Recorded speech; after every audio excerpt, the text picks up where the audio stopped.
नमस्कार, अपना उत्तर प्रदेश लेकर मैं हूं आपके साथ संदीप निरंजन सरकार। बात करते हैं लखनऊ की, जहां धारा 144 लगाई गई है। बता दें कि ये धारा कोविड सहित 26 जनवरी और आगामी त्योहारों को देखते लगाई गई है। साथ ही विधानसभा के पास किसी भी तरह के धरना प्रदर्शन पर इस दौरान रोक रहेगी, जिसका आदेश JCP law and order Piyush Moradia ने दिया है।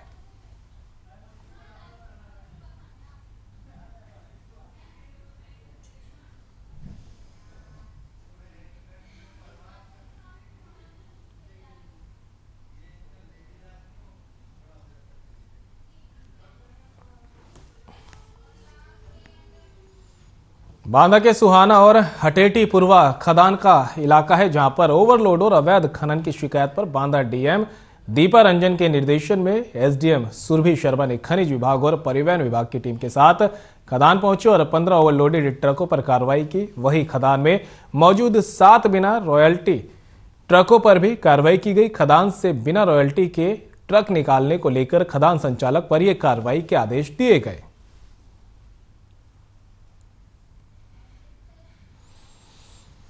बांदा की तस्वीरें आपको दिखा रहे हैं, जहां पर सुहाना और हटेटी पूर्वा खदान इस इलाके में है और यहां पर ओवरलोड और अवैध खनन का कारोबार धड़ल्ले से चल रहा था, जिसकी शिकायत पर डीएम दीपा रंजन के निर्देश में एसडीएम सुरभि शर्मा ने खनिज विभाग और परिवहन विभाग की टीम के साथ खदान पर पहुंची और मुआयना किया।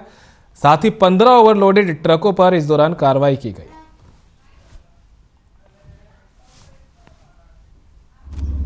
कल शाम में जिलाधिकारी महोदय के निर्देश के अनुसार सुहाना और हटेटी पूर्वा में अवैध खनन और ओवरलोडिंग के खिलाफ कार्रवाई करने के लिए मैं तहसीलदार और खनिज अधिकारी गए थे, जिसमें हमने 15 ट्रक सीज किए हैं ओवरलोडिंग के लिए, जिनमें से 7 ट्रकों के पास रॉयल्टी नहीं थी। तो वो सब अभी कार्रवाई के लिए सेल्स टैक्स और वाणिज्य कर को भेज दिया।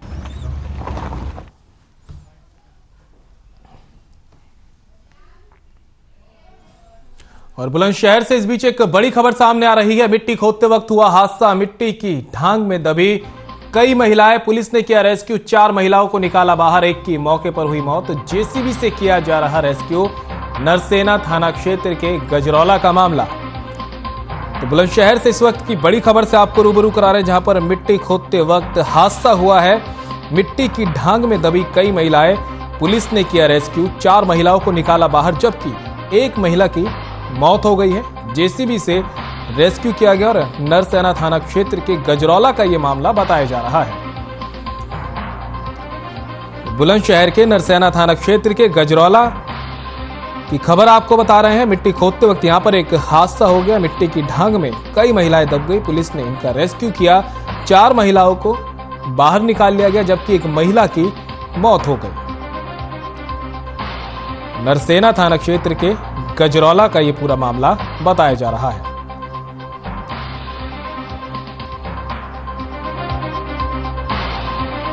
बुलंदशहर की तस्वीरें देख सकते हैं किस तरह का से आपके टीवी स्क्रीन पर है। एक्सक्लूसिव तस्वीरें हम आपको दिखा रहे हैं, जहां पर मिट्टी खोदते वक्त यह हादसा हुआ है और मिट्टी की ढांग में कई महिलाएं दब गई।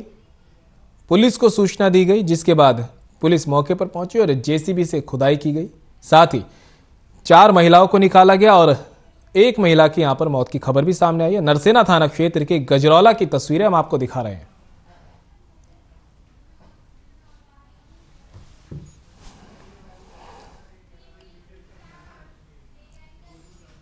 और इटावा से इस बीच एक बड़ी खबर सामने आ रही है। एसपी ने नहीं दी छुट्टी, बच्चे का शव लेकर पहुंचा कार्यालय। पत्नी के ऑपरेशन के लिए मांगी थी छुट्टी। एसपी सिटी पर आरोप लगाकर धरने पर बैठा। पानी से भरे गड्ढे में बच्चे के गिरने से हुई मौत। पुलिस लाइन में क्यूआरटी की ड्यूटी पर तैनात है सिपाही। तो इटावा से इस वक्त की बड़ी खबर आपको बता रहे हैं, जहां पर पुलिस लाइन में क्यूआरटी की ड्यूटी पर तैनात सिपाही बच्चे का शव लेकर एसपी कार्यालय पहुंचा। बताया जा रहा है कि एसपी ने उसे छुट्टी नहीं दी थी, पत्नी के ऑपरेशन के लिए छुट्टी मांगी थी। एसपी सिटी पर आरोप लगाकर धरने पर बैठ गया है। पानी से भरे गड्ढे में बच्चे की गिरने से मौत हो गई। तो यहां पर इटावा से आपको एक खबर से रूबरू करा रहे हैं, जहां पर एसपी पर आरोप लगे हैं। संवेदनहीनता यहां पर सीधे तौर पे नजर आ रही है। तस्वीरें आप देख सकते हैं किस तरह से ये पुलिस लाइन में क्यूआरटी की ड्यूटी पर तैनात सिपाही आपको रोता बिलखता दिखाई दे रहा होगा। आरोप यह है कि पत्नी के ऑपरेशन के लिए छुट्टी मांगी थी, तो वहीं दूसरी तरफ पानी से भरे गड्ढे में बच्चे गिरने से मौत हो गई। एसपी ने छुट्टी देने से इसे इनकार कर दिया था, जिसके बाद अब बच्चे का शव लेकर ये कार्यालय पहुंचे।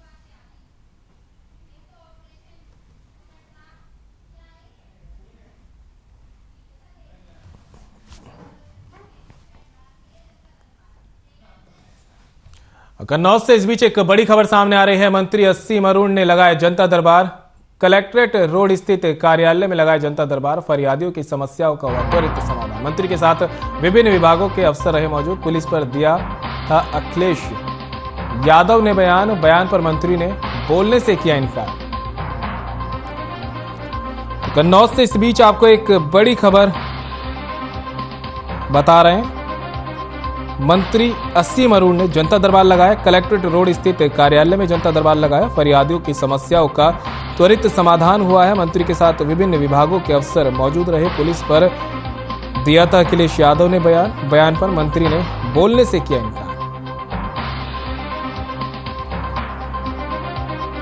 कन्नौज से इस बीच आपको एक बड़ी खबर से रूबरू करा रहे, जहां पर मंत्री असीम अरुण ने जनता दरबार लगाया। कलेक्ट्रेट रोड स्थित कार्यालय में जनता दरबार लगाया। फरियादियों की समस्याओं का त्वरित समाधान किया गया है, तो वहीं मंत्री के साथ विभिन्न विभागों के अफसर भी मौजूद रहे। पुलिस पर अखिलेश यादव ने बयान दिया था, जिस पर बोलने से मंत्री इनकार करते भी नजर आए।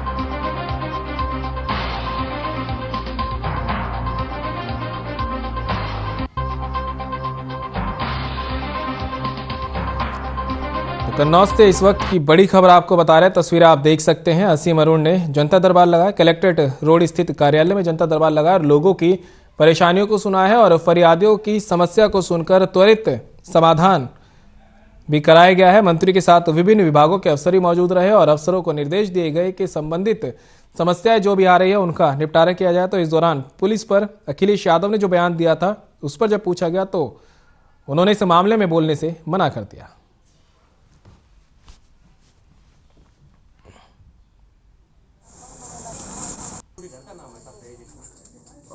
जो सामान्य नागरिकों की समस्या है उनको सुना जा रहा है और कुछ महत्वपूर्ण विभागों के अधिकारी मौजूद हैं, थाना प्रभारी कन्नौज जी मौजूद हैं, जिससे कि तात्कालिक रूप से समस्या हल कर पाए।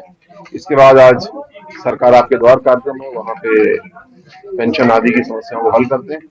काफी लोग और भी वहाँ पे अपनी समस्या ले आते हैं, उनको भी हल किया जाता है। कोशिश ये है कि ऐसे सिस्टम बने कि कोई गड़बड़ी ना हो, भ्रष्टाचार ना हो, सबके काम जल्दी से जल्दी पूरे हो जाए। और उसके बाद भी कहीं अगर कोई कमी बचती है तो ऐसे जब लोग मिलते हैं, अपनी समस्या बताते हैं, तो और हमें चिन्हित करने में आसानी होगी।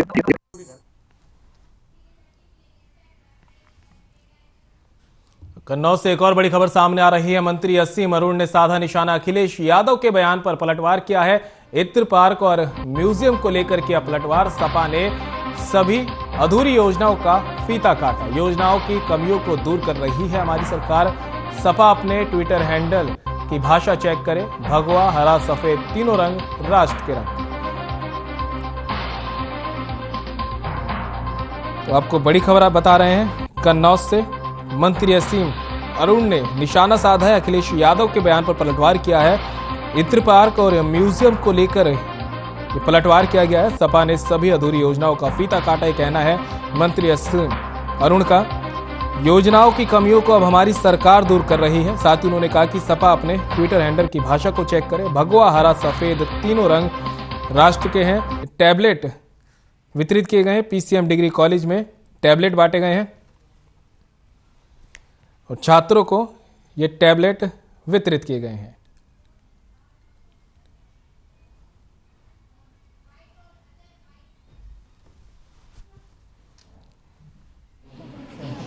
भारतीय जनता पार्टी के हमारे ऑफिशियल हैंडल्स, हमारे प्रवक्ता और हमारे सभी साथी बहुत ही सुसंस्कृत तरीके से व्यवहार करते हैं। भाषा और भाव दोनों की चिंता करते हैं। इसके विपरीत अखिलेश जी से मेरा अनुरोध है कि अपने ही ऑफिशियल सोशल मीडिया हैंडल निकाल करके देख लें कि कितनी अभद्र भाषा उनके सोशल मीडिया हैंडल से प्रयोग की जा रही है। तो भारतीय जनता पार्टी हमेशा से सुसंस्कृत पार्टी रही है अगर हमसे कोई गलती होती तो हम उसको तुरंत ठीक भी कर लेते हैं, लेकिन अखिलेश जी स्वयं अपने हैंडल्स को देखें और उनको शर्म आएगी कि किस तरह की भाषा उनके ऑफिशियल हैंडल से प्रयोग किया गया है।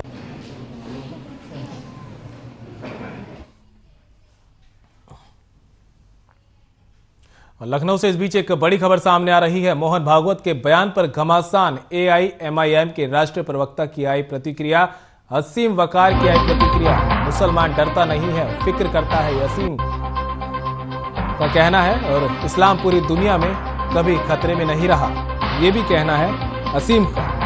इस वक्त की बड़ी खबर से आपको हम रूबरू करा रहे हैं।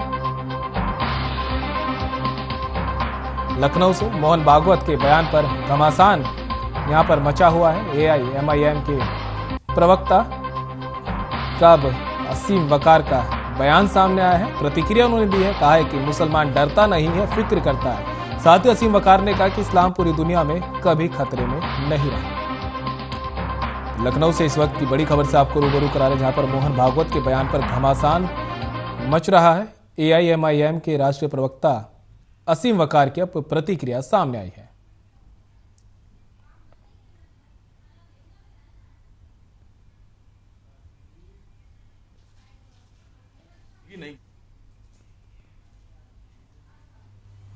मोहन भागवत साहब ने आज एक बयान जारी किया है मुसलमानों की जिंदगी पर और मुसलमानों के ऊपर। मोहन भागवत साहब एक हिंदुस्तान में चलने वाले एक NGO के सरसंघचालक हैं और मुझे समझ में नहीं आ रहा है कि उन्होंने मुसलमानों को समझाया है या मुसलमानों को धमकाया है। पहले तो यह तय कर लीजिए। मोहन भागवत साहब कह रहे हैं कि मुसलमानों को डरने की जरूरत नहीं है। दूसरे में मोहन भागवत साहब मुसलमानों को कह रहे हैं कि अपने इतिहास की जो उनकी हुकूमतें रही हैं उसके ऊपर उनको श्रेष्ठता का भाव छोड़ना पड़ेगा, उस तरह की बातें नहीं करेंगे मुसलमान। आप क्या कहना चाहते हैं? आप बता रहे हैं कि मुसलमानों नहीं है। खबर लखनऊ से है, जहां बाजार खाला थाना क्षेत्र में चोरों की वारदातें रुकने का नाम नहीं ले रही हैं। बता दें, चोर ने दिन दहाड़े खुली दुकान में घुसकर नकदी साफ कर दी। भदेवा में स्थित मोहम्मद फैजल की जनरल स्टोर की दुकान है, जहां दुकान में चोर घुसे और दुकान में रखे हजारों रुपए की नकदी लेकर फरार हो गए। वहीं पूरी घटना CCTV में कैद हो गई। पीड़ित ने पुलिस में मामला दर्ज करवाया है। तो तस्वीर आप देख सकते हैं लखनऊ के, जहां पर चोरी की वारदातें रुकने का नाम नहीं ले रही। अब बाजार खाला थाना क्षेत्र में चोर किस तरह से घुसता है और स्टोर में घुसता है और कैश लेकर वहां से फरार हो जाता है। लखनऊ से एक और बड़ी खबर सामने आ रही है। मौलाना सुफियान निजामी का बयान, RSS चीफ मोहन भागवत पर दिया बयान। मुसलमानों ने कभी वर्चस्व की लड़ाई नहीं लड़ी। साथ ही कहना है कि मुसलमानों ने आज़ादी की लड़ाई में कुर्बानियां दी हैं। हम आज़ादी के साथ संविधान का पालन करते हैं। हमको अपने हम वतनों पर पूरा भरोसा है। साथ ही उन्होंने कहा कि मुल्क की तरक्की में हम योगदान देते हैं। मोहन भागवत के बयान का इस्तकबाल करते हैं, उनका कहना है। साथ ही कहा कि मुसलमानों को ना कोई डर है, ना कोई खौफ। दारुल उलूम फरंगी महल के प्रवक्ता हैं मौलाना सुफियान। लखनऊ से इस बीच आपको एक बड़ी खबर से रूबरू करा रहे हैं। मौलाना सुफियान निजामी का बयान सामने आया है। RSS प्रमुख मोहन भागवत के बयान पर यह बयान उन्होंने दिया है। कहा कि मुसलमानों ने कभी वर्चस्व की लड़ाई नहीं लड़ी।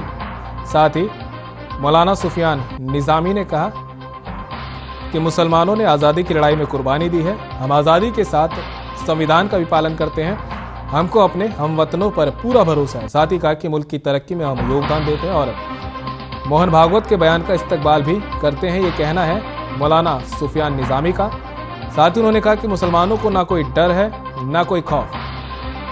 बता दें कि दारुल उलूम फरंगी महल के प्रवक्ता हैं मौलाना सुफियान।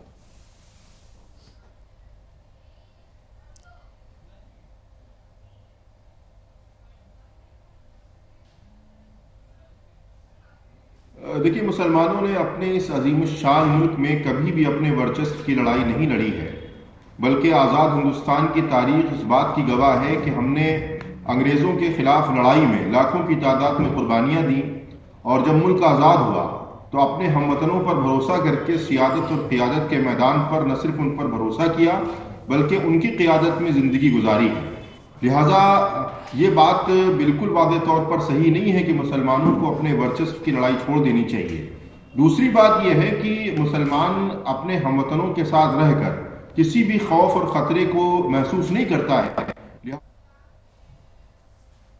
और राजधानी लखनऊ में निवेशकों की समिट का आयोजन, कंपनियों को निवेश के लिए समिट का आयोजन। कई घरेलू कंपनियां लखनऊ के रोड शो में ले रही भाग। औद्योगिक विकास मंत्री नंद गोपाल गुप्ता नंदी रहे मौजूद। औद्योगिक विकास राज्य मंत्री जसवंत सिंह सैनी भी रहे मौजूद। तो एक बड़ी खबर से आपको रूबरू करा रहे हैं। राजधानी लखनऊ में निवेशकों की समिट का आयोजन हुआ है। कंपनियों को निवेश के लिए समिट का आयोजन किया गया है। घरेलू कंपनियां लखनऊ के रोड शो में ले रही भाग। औद्योगिक विकास मंत्री नंद गोपाल गुप्ता नंदी मौजूद रहे और साथ ही औद्योगिक विकास राज्य मंत्री जसवंत सिंह सैनी भी मौजूद रहे। लखनऊ से आपको एक बड़ी खबर से रूबरू करा रहे हैं, जहां पर राजधानी में निवेशकों की समिट का आयोजन किया गया है। कंपनियों को निवेश के लिए इस समिट का आयोजन किया गया है। कई घरेलू कंपनियां लखनऊ के रोड शो में भाग ले रही हैं। औद्योगिक विकास मंत्री नंद गोपाल गुप्ता नंदी मौजूद रहे। साथ ही कार्यक्रम में औद्योगिक विकास राज्य मंत्री जसवंत सिंह सैनी भी मौजूद रहे।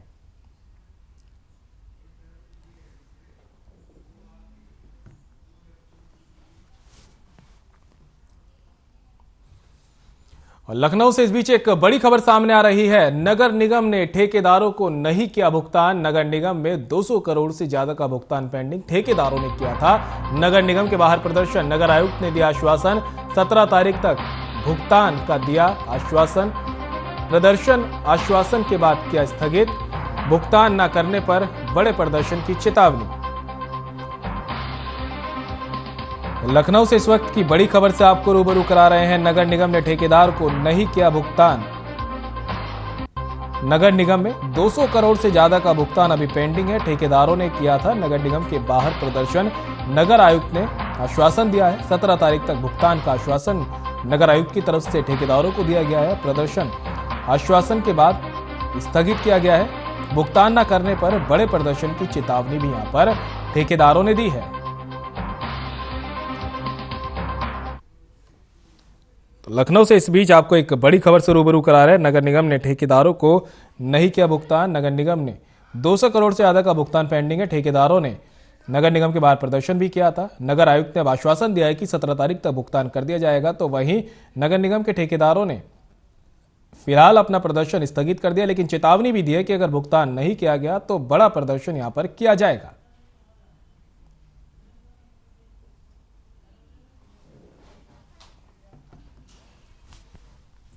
राजधानी लखनऊ के इटौंजा थाना क्षेत्र में 1 जनवरी 2023 को एक युवती की हत्या कर उसके शव को ठिकाने लगा दिया गया था। इस मामले में होमगार्ड ने अपनी बेटी की हत्या के अज्ञात आरोपी के खिलाफ मुकदमा दर्ज कराया था। पुलिस ने मामले की तफ्तीश शुरू की और सर्विलांस की मदद से आरोपी के बारे में जानकारी ली। पुलिस ने आरोपी से जब पूछताछ की तो मामले में उसके साथी का भी नाम सामने आया। पूछताछ में आरोपी ने बताया कि किस तरह से दोनों ने मिलकर महक की हत्या की थी। इस मामले पर खुलासा करते हुए एडीसीपी उत्तरी अभिजीत आर शंकर ने बयान दिया है।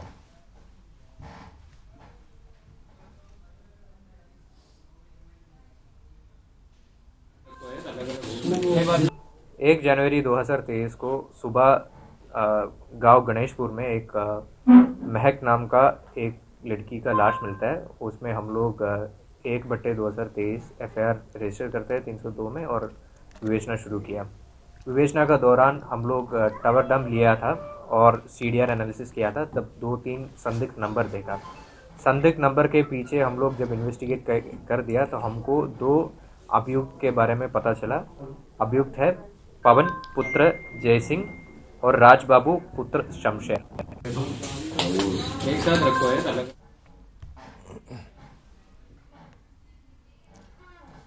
खबर मथुरा से है, जहां जेल सुपरिटेंडेंट बार ब्रजेश कुमार ने सराहनीय पहल की शुरुआत की है। बता दें कि कैदी भगवान की पोशाक और एलईडी बल्ब तैयार कर रहे। कैदियों की आपराधिक मानसिकता को बदलने के लिए ये कदम उठाया गया है। जेल में बंद कैदी अपनी मेहनत से पैसे कमा रहे हैं। इस काम के लिए कैदियों ने सुपरिटेंडेंट का धन्यवाद दिया है।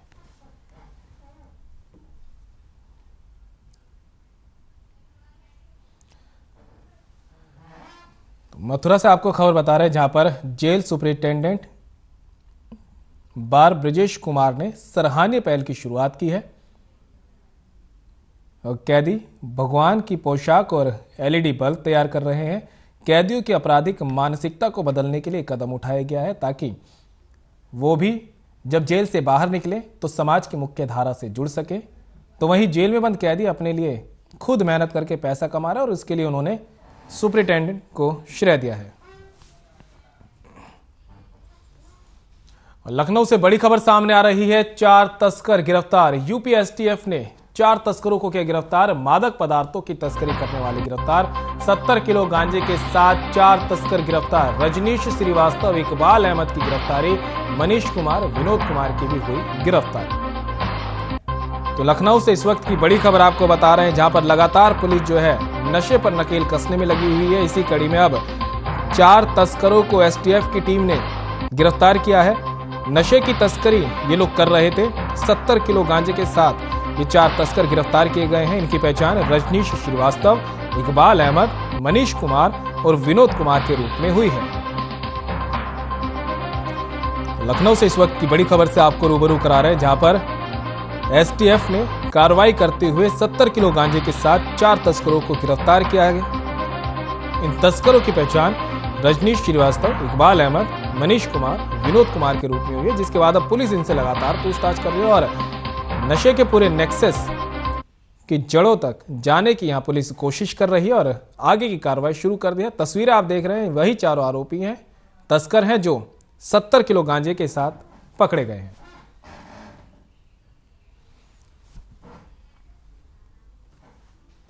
खबर प्रयागराज से है, जहां सहायक संभागीय परिवहन अधिकारी प्रवर्तन तृतीय दल सुरेश कुमार मौर्य ने बताया कि सड़क सुरक्षा माह के अंतर्गत जिलाधिकारी महोदय के निर्देशन में शहरी और ग्रामीण क्षेत्रों में विशेष चेकिंग अभियान के तहत सड़कों पर वाहन चलाते समय मोबाइल फोन का प्रयोग ना करें।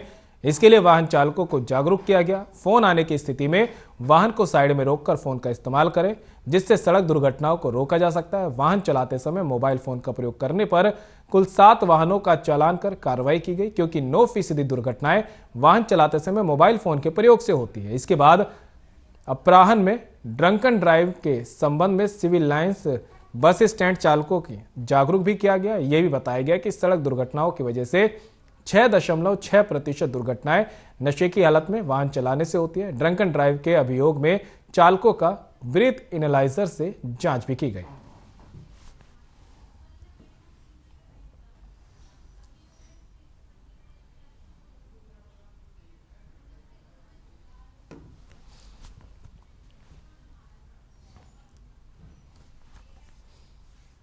और खबर प्रयागराज से है, जहां जिलाधिकारी संजय कुमार खत्री और मेलाधिकारी अरविंद चौहान ने मेला क्षेत्र का निरीक्षण किया। निरीक्षण के दौरान राहत शिविरों को कंबल, बेडशीट सहित साफ सफाई को देखा। इसके साथ ही स्वास्थ्य शिविर में दवाओं की उपलब्धता को लेकर प्रशासन को निर्देश दिया।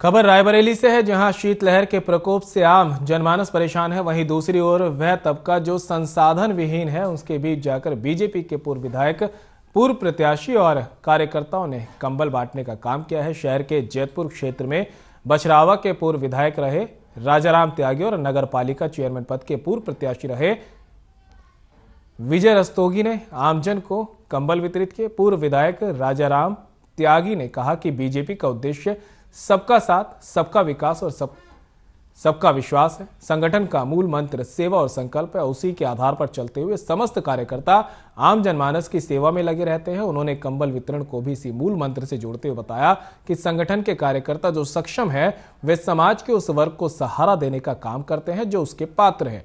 पूर्व प्रत्याशी विजय रस्तोगी लगातार कंबल वितरित कर कहा कि उनका ये काम तब तक जारी रहेगा जब तक ठंड है, क्योंकि ये दायित्व है कि अपने अधीनस्थ क्षेत्रवासियों को संरक्षित करें और उन्हें व्यवस्थित करें ताकि वे अपने को समाज के पृथक महसूस न करें। कार्यक्रम में वरिष्ठ कार्यकर्ता हरिश्चंद्र शर्मा, नामित सभासद चंद्र लोचन श्रीवास्तव, आकाश मिश्रा, एडवोकेट महेश शर्मा, सुरेश शर्मा, सत्येंद्र पांडे, अभिषेक शर्मा, लवलेश अजय, शिवानंद, अतुल, जंग बहादुर शर्मा और वार्ड के समस्त प्रतिष्ठित लोग मौजूद रहे।